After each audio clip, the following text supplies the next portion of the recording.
Graça e paz a todos. Uma jornada no Evangelho por Paul Washer, parte 2. O motivo de Deus para enviar o Filho. É oportuno perguntar qual poderia ter sido a motivação de Deus para enviar o seu Filho unigênito para morrer, para que homens pudessem ser salvos. Nas Escrituras, descobrimos que Deus não salva o homem por causa de alguma necessidade divina ou por causa do valor inerente do homem, ou por causa de algum ato nobre que o homem poderia ter feito. Em vez disso, Deus foi movido a salvar para o louvor da sua própria glória e pelo grande amor com que nos amou. Deus não tinha necessidade. Uma das verdades mais inspiradoras sobre Deus é que Ele é absolutamente livre de qualquer necessidade ou dependência. Sua existência, o cumprimento de sua vontade e a sua felicidade ou boa vontade não dependem de alguém ou alguma coisa fora de si mesmo. Ele é o único ser que é verdadeiramente autoexistente, autossustentável, autossuficiente, independente e livre. Todos os outros seres derivam sua vida e bem-aventurança de Deus, mas tudo o que é necessário para a existência e perfeita felicidade de Deus é encontrado em si mesmo. Ensinar ou mesmo sugerir que Deus fez o homem ou salva o homem porque ele era carente ou incompleto é absurdo e até mesmo blasfemo. Deus fala através do salmista: da tua casa não tirarei bezerro, nem bodes dos teus currais, porque meu é todo animal da selva, e o gado sobre milhares de montanhas. Conheço todas as aves dos montes, e minhas são todas as feras do campo.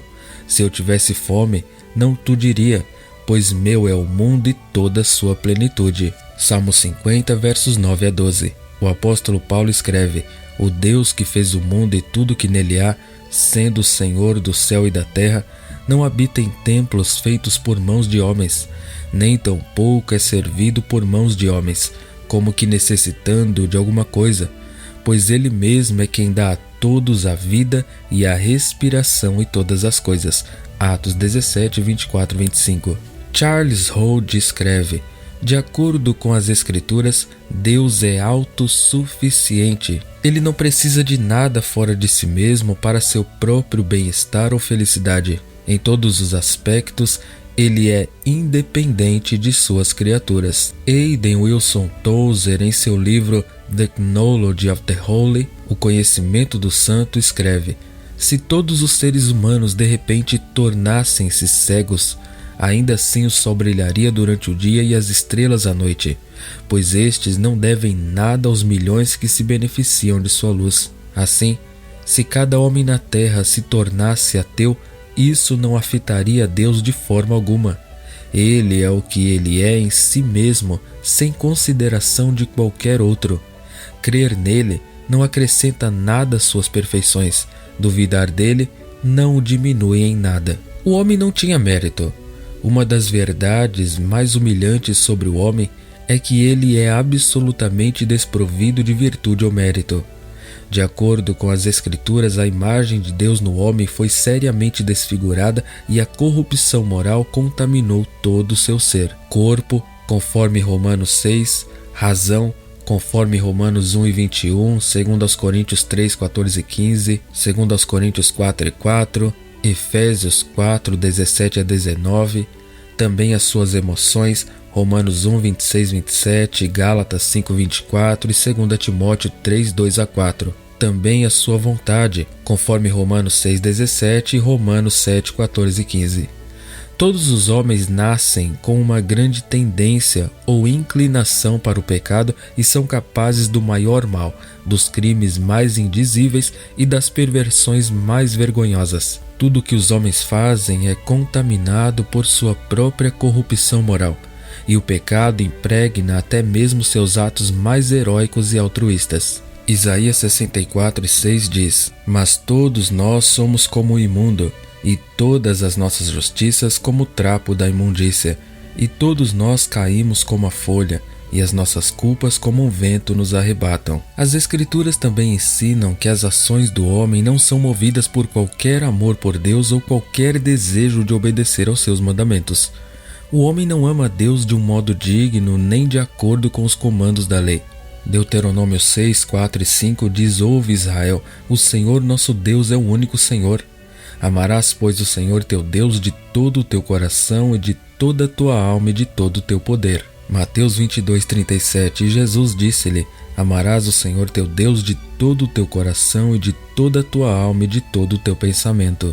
E também não há um homem que glorifique a Deus em cada pensamento, palavra e ação. Todos os homens preferem a si mesmos do que a Deus. 2 Timóteo 3, 2 a 4 diz: Porque haverá homens amantes de si mesmos, avarentos, presunçosos, soberbos, blasfemos, desobedientes a pais e mães, ingratos, profanos, sem afeto natural, irreconciliáveis, caluniadores, incontinentes, cruéis, sem amor para com os bons, traidores, obstinados, orgulhosos, mais amigos dos deleites do que amigos de Deus. Também todos os atos de altruísmo, heroísmo, dever cívico e bem religioso exterior é movido pelo amor a si mesmo ou amor a outros homens, mas não por amor a Deus. Além disso, a mente do homem é hostil para com Deus, não pode submeter-se à vontade de Deus e não pode agradar a Deus.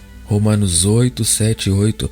Porquanto a inclinação da carne é inimizade contra Deus, pois não é sujeita à lei de Deus, nem em verdade o pode ser. Portanto, os que estão na carne não podem agradar a Deus. Portanto, os homens tendem a cada vez maior corrupção moral, e esta deterioração moral seria incalculavelmente mais rápida do que é se não fosse pela intervenção divina que restringe o mal do homem. Finalmente, o homem não pode livrar-se ou recuperar-se de sua condição pecaminosa e depravada. Ele é morto espiritualmente, moralmente corrupto e não pode mudar a si mesmo. Efésios 2, 1 a 3 diz: E vos vivificou estando mortos em ofensas e pecados, em que noutro tempo andastes, segundo o curso deste mundo, segundo o príncipe das potestades do ar, do espírito que agora opera nos filhos da desobediência, entre os quais todos nós também antes andávamos nos desejos da nossa carne, fazendo a vontade da carne e dos pensamentos, e éramos por natureza filhos da ira, como os outros também. Salmo 51, verso 5. Eis que em iniquidade fui formado e em pecado me concebeu minha mãe. E Jeremias 3, 23. Pode o etíope mudar a sua pele, ou o leopardo as suas manchas? Nesse caso também, vós podereis fazer o bem, sendo ensinados a fazer o mal. Com base na descrição bíblica acima sobre o homem, é evidente que Deus não foi movido a salvar o homem por causa de alguma virtude inerente ou mérito encontrado nele. É evidente que não há nada no homem caído que poderia motivar um Deus santo e justo a amá-lo, mas somente para trazê-lo a julgamento e condená-lo. O que então moveu Deus a enviar o seu Filho unigênito para a salvação de homens pecadores? De acordo com as Escrituras, Deus o fez para o louvor da sua glória e pelo grande amor com que nos amou. Para a glória de Deus. As Escrituras ensinam que a criação do universo, a queda do homem, a nação de Israel, a cruz de Cristo, a igreja e o julgamento das nações, todos têm um grande e final propósito, a glória de Deus. O que significa dizer que Deus faz todas as coisas para sua própria glória? Isso significa que Ele faz tudo o que Ele faz a fim de que a plenitude de tudo o que Ele é seja manifestado à sua criação e que Ele seja estimado, adorado e apreciado como Deus. Charles Hodge, em Teologia Sistemática, 1º volume, escreve: Os homens têm por muito tempo se esforçado para encontrar uma resposta satisfatória à pergunta: por que Deus criou o mundo? Para que finalidade isso foi concebido? O único método satisfatório de determinação da questão é apelando para as Escrituras.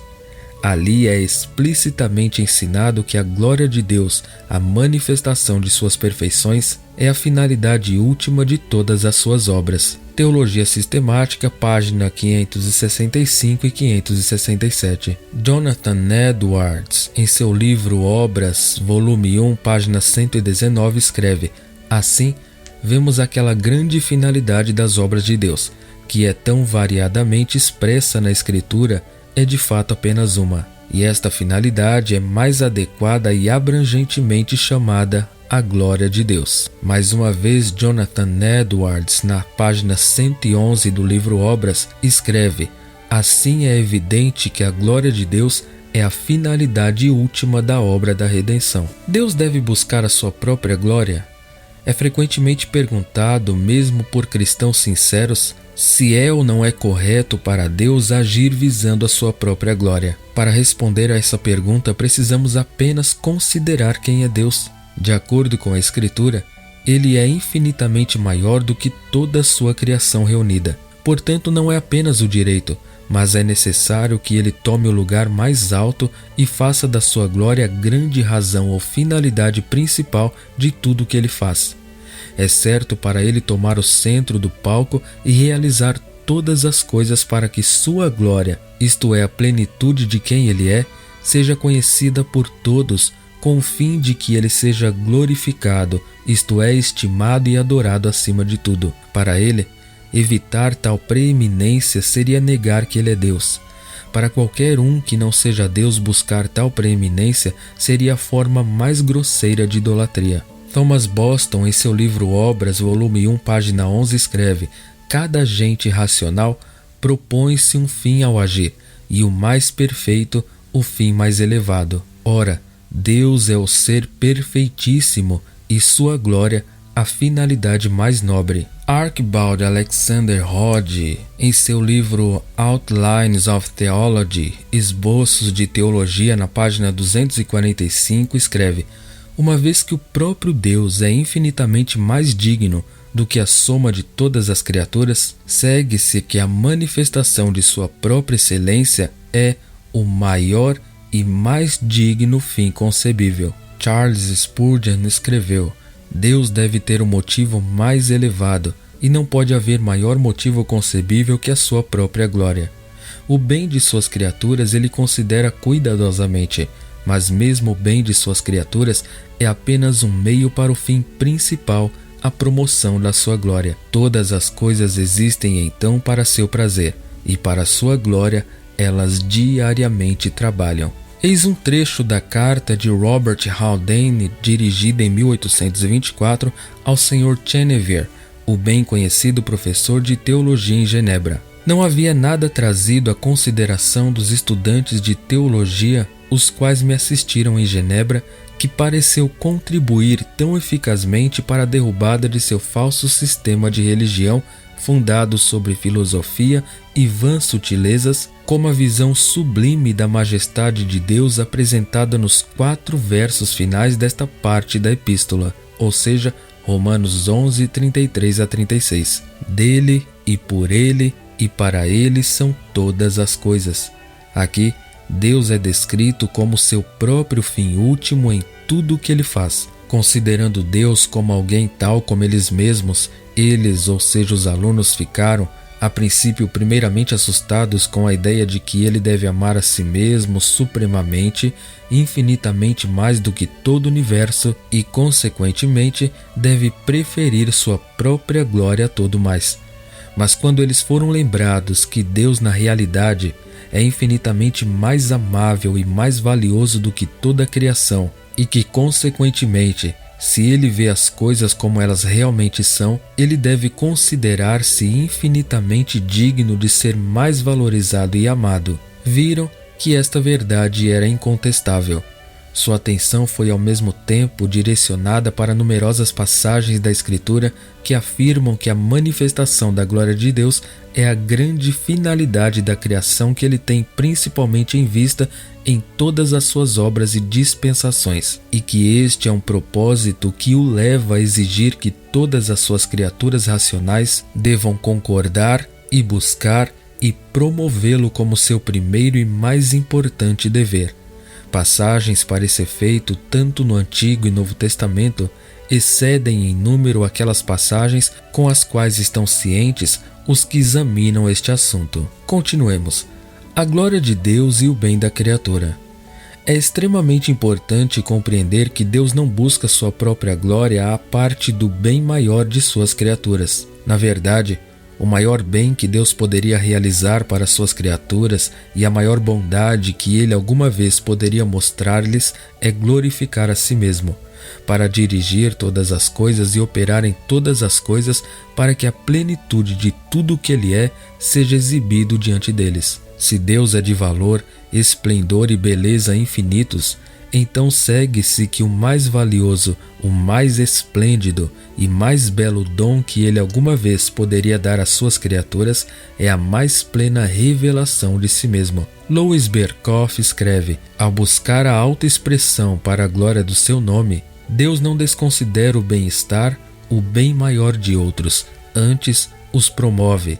O fim supremo de Deus na criação, a manifestação de sua glória, portanto, inclui como fins subordinados a felicidade e a salvação das suas criaturas e o recebimento de louvores a partir de corações gratos e adoradores. Páginas 136 e 137 de Teologia Sistemática de Louis Berkhof. Archibald Alexander Holt escreve: nada pode exaltar e abençoar tanto a criatura do que ser feita o instrumento e o testemunho da glória do Criador infinito. Página 245 de Esboços de Teologia. Hugh Benning escreve: a busca de Sua Majestade por sua própria glória não é prejudicial ao bem da criatura, mas a própria comunicação de sua plenitude ocorre junto com isso, de modo que, ao glorificar a si mesmo, Ele é mais benéfico para suas próprias criaturas.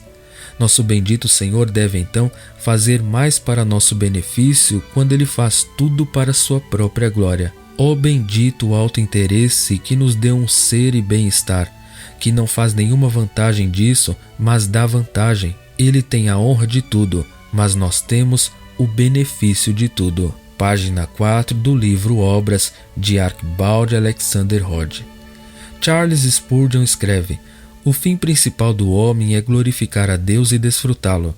O maior e mais elevado objetivo de Deus é fazer para si mesmo um nome glorioso e eterno. Uma vez que Deus é Deus, isso deve ser assim, pois Ele é cheio de amor e bondade para com as suas criaturas, e Ele não pode abençoar mais plenamente as suas criaturas do que por se fazer conhecido a elas. Tudo que é bom, verdadeiro, santo, excelente, amável, está em Deus. Ele não é apenas o doador de todo o bem e todo dom perfeito, mas Ele próprio é a soma e a substância de toda a bênção. E é para o bem maior de todas as criaturas que Ele fez com que elas venham a conhecer o seu Deus. A glória de Deus através do Evangelho. Nós aprendemos que Deus glorifica a si mesmo por dirigir todas as coisas e operar em todas as coisas para que a plenitude de tudo o que Ele é seja revelada à sua criação. De todas as obras de Deus na história, nenhuma glorifica tanto a Deus como a cruz de Jesus Cristo e a salvação que foi cumprida por Ele. Neste único ato, a plenitude dos atributos de Deus é revelada da melhor maneira possível, o que torna possível que Deus seja estimado, adorado e apreciado no maior grau possível tanto pelos anjos e remidos. Porque Deus deu seu Filho para a salvação dos homens. Não olhe para a razão em uma humanidade caída que é arruinada em valor e destituída de mérito. Olhe para Deus. Ele realizou esta grande obra da salvação por causa do seu nome e louvor da sua glória. Jonathan Edwards escreve: agora esta distintiva glória do ser divino tem sua manifestação mais brilhante nas coisas desveladas para nós no Evangelho. As doutrinas ensinadas ali, a palavra dita ali e os conselhos divinos agem e operam ali revelados. Estas coisas têm as mais claras, mais admiráveis e distintivas representações e demonstrações da glória da perfeição moral de Deus, que jamais foram feitas ao mundo. Página 291 das obras de Jonathan Edwards, volume 1. Em Romanos 11:36 é encontrada uma das declarações mais majestosas de toda a Escritura. De acordo com este texto, qual é o grande propósito ou principal finalidade de todas as coisas? Como isso nos ajuda a entender o divino motivo por trás da obra da salvação de Deus? Nas Escrituras, Deus agir em prol de seu nome é Ele agir para sua própria glória. De acordo com a seguinte escritura, qual é a motivação de Deus para salvar o seu povo? Será que ele os salva como uma resposta ao mérito deles ou com a finalidade de demonstrar a sua própria glória? Romanos 11:36, para ele são todas as coisas. Nesta frase simples é encontrado o sentido de tudo. É uma verdade fundamental da Escritura que Deus criou todas as coisas e age em todas as coisas por seu beneplácito e para o grande propósito de demonstrar ou fazer conhecidos os seus gloriosos atributos, para que ele possa ser adorado e totalmente apreciado como Deus. A ele seja a glória para sempre. O universo foi criado para ser um teatro sobre o qual Deus pudesse mostrar seu valor infinito.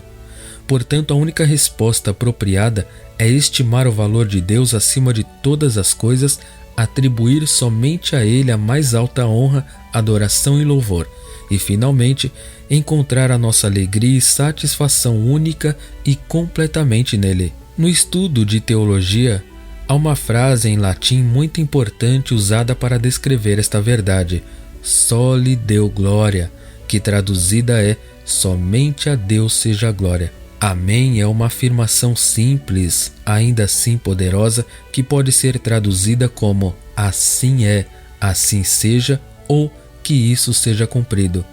Aqueles que entendem o valor de Deus nunca são inquietados ou incomodados por tais declarações como Deus faz tudo para sua própria glória. Eles simplesmente curvam-se em adoração e reconhecem que Ele está certo em fazê-lo. Salmo 79, verso 9. Ajuda-nos, ó Deus da nossa salvação, pela glória do Teu nome.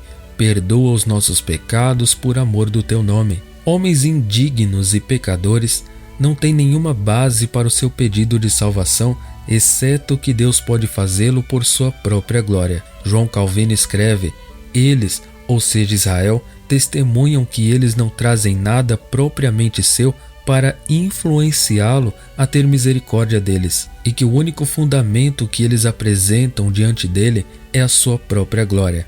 Disto aprendemos que os pecadores não são reconciliados com Deus pelas satisfações ou pelo mérito das boas obras, mas por um livre e imerecido perdão. Matthew Henry escreve: o nome e honra de Deus seriam muito promovidos se ele os libertasse. A sua misericórdia seria glorificada ao libertar aqueles que eram tão miseráveis e impotentes. Ao revelar seu braço eterno em nome deles, ele faria para si um nome eterno, e sua libertação seria um tipo e figura da grande salvação que na plenitude dos tempos o Messias, o Príncipe, operaria para a glória do nome de Deus. Salmo 106, versos 6 a 8. Nós pecamos como os nossos pais, cometemos iniquidade, andamos perversamente. Nossos pais não atentaram para as tuas maravilhas no Egito, não se lembraram da multidão das tuas misericórdias, antes foram rebeldes junto ao mar, sim, o mar vermelho. Não obstante, ele os salvou por amor do seu nome, para fazer conhecido o seu poder. Não obstante, Deus salva o pecaminoso Israel, não por causa, mas apesar do que eles merecem. Não há nada em nossa humanidade caída que poderia mover um Deus justo a agir em nosso nome. É graça divina e não um mérito humano que retém Deus de vindicar a sua justiça e derramar a sua ira. O paralelo do Novo Testamento a esta palavra é o termo "mas Deus" em Efésios 2 e 4. Ele salvou por amor do seu nome, para que ele pudesse fazer conhecido o seu poder. O nome de Deus é uma referência ao próprio Deus. Deus salva o homem por causa de quem ele é, por amor de si mesmo, por sua própria boa vontade e glória. Esta é a grande causa primeira de tudo que Deus faz. Albert Barnes escreve: pela promoção da sua própria honra e glória, pode ser visto que ele é poderoso e misericordioso. Isso é constantemente dado como a razão pela qual Deus salva os homens, porque ele perdoa o pecado, porque ele redime a alma, porque ele liberta do perigo da morte.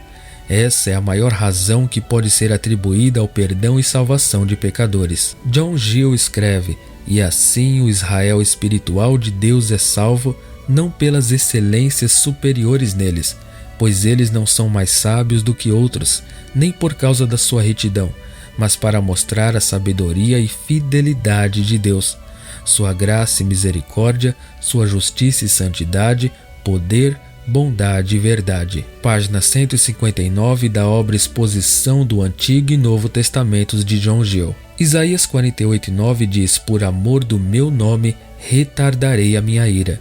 Aqui, Deus adia seu julgamento por causa de seu próprio propósito, reputação e glória. Não há nada no homem pecador que poderia motivar um Deus santo e justo a retardar ou restringir a sua ira contra ele. A razão para a misericórdia deve vir de dentro do próprio Deus. E por amor do meu louvor me refrearei para contigo, para que te não venha cortar. A misericórdia de Deus é motivada por uma paixão pela sua própria glória. Ao retardar a sua ira, ele recebe louvores para si mesmo através daqueles que estão sendo salvos e através daqueles que ouvem sobre isso. Toda a história redentora abunda da glória de Deus. Charles Spurgeon escreve: então, o Senhor olhou para encontrar uma razão para a misericórdia em seu comportamento passado, mas não conseguiu ver nenhuma. Ele olhou para seu caráter presente, para um fundamento, e não o achou, pois mesmo enquanto eles estavam sob a vara, exibiam dureza de coração, de modo que nem mesmo os olhos da misericórdia podia haver alguma razão neles para o favor. O que o Senhor fará? Ele não agiria sem uma razão. Deve haver algo para justificar a sua misericórdia e mostrar a sabedoria do seu caminho. Desde que não há nenhuma no infrator, onde a misericórdia encontrará o seu apelo? Eis a inventividade do amor eterno.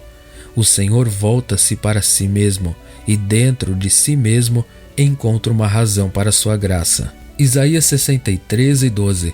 Aquele cujo braço glorioso ele fez andar a mão direita de Moisés, que fendeu as águas diante deles para fazer para si um nome eterno. Israel era uma nação de idólatras indignos, mas Deus salvou Israel para fazer para si um nome eterno. Através da obra da redenção, Deus constrói um monumento eterno para sua glória. Matthew Henry escreve: isto é o que Deus está fazendo no mundo com seu glorioso braço.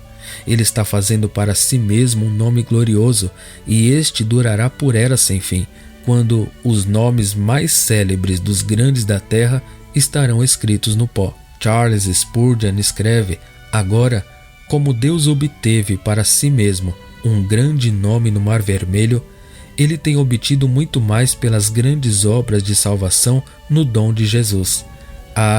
Aqui o Egito é eclipsado, e a destruição de Faraó não mais é lembrada. Enquanto eu o vejo abaixar a cabeça bendita e o ouço bradar de sua morte está consumado, eu digo que o Altíssimo obteve para si um nome eterno, um nome glorioso. Todas as outras profundidades são superficiais. Este é um abismo. Todas as outras alturas da bondade podem ser escaladas, mas esta nunca.